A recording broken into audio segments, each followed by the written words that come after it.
ገብታ የሩታዬን ፎቶ ሶሪ የሃይሚዬን ፎቶ ለመጣል ሞከረች። ሲጀመር አንተ ለምን አስጠጋሃት? ነፍሰ ጡር እርጉዝ ነኝ ትያለሽ እዩ ማለት ነው። እኛ ሆንሽም አልሆንሽም የሚያገባን ታሪክ የለም። እኛ የምናውቀው ሀይሚና ሀይሚን ብቻ ነው። እኔ እውነቴን ነው የምላችሁ። ልክ እንደ ሩታን እነ መቅዲ ምናምን የሚባሉ እነ ነፂ ሲሰሯት የነበረው ሰዓት ይሄው ዛሬም እነ ሀይሚዬ ላይ ተደገመ።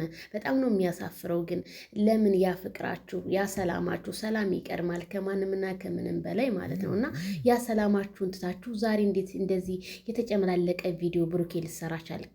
አሁንም ቢሆን እዩን ከህይወት ካላወጣች ገና ይሄ ቀላል ነው እኮ ይሄ ቀላል ነው። ገና ምስቅልቅልቅል ነው የምታረግ።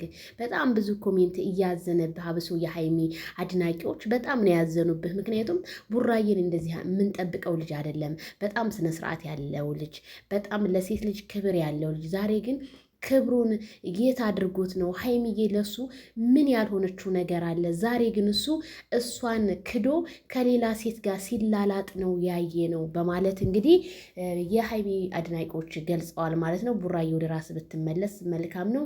እዩ እንደሆነ ያንተን ህይወት ገና ታመሰቃቅለዋለች። ጠብቅ ነው የምልህና ወደ ግሬስ ፋሚሊ ደግሞ በጣም ምሽቱን እንግዲህ ቀኑን በሙሉ ብዙ ሰው ይጠብቃል፣ እርግጠኛ ነኝ። እንግዲህ የሀይሚ የሩትዬና የአብርሽ ነገር ዛሬ መጨረሻው ይሆናል ማለት ምርጫ የሚባለው ነገር አለ። እንግዲህ አብርሽ ተንበርክኮ ሩታን ይጠይቃታል ምናምን ነው እንግዲህ ሚዲያው እየተቀወጠ ያለው። እሱን አብረን እናያለን። ቢጠይቃትም ችግር የለውም። ወንድ ልጅ ነው።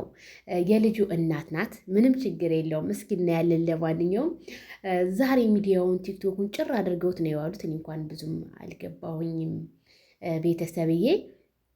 እኔም ቪዲዮ አንድ ጠዋት ላይ ነው የፖስትኩት፣ ከዛ በኋላ አልፖስትኩም። እና እስኪ መጨረሻው እንደኔ ናፍቋችኋል? እንደው ዛሬ እውነት በቃ ምርጫቸውን ተዋውቀው እኛም በጎናችን ብንተኛ እንደኔ መልካም ይመስለኛል ቤተሰብዬ ማለት ነው።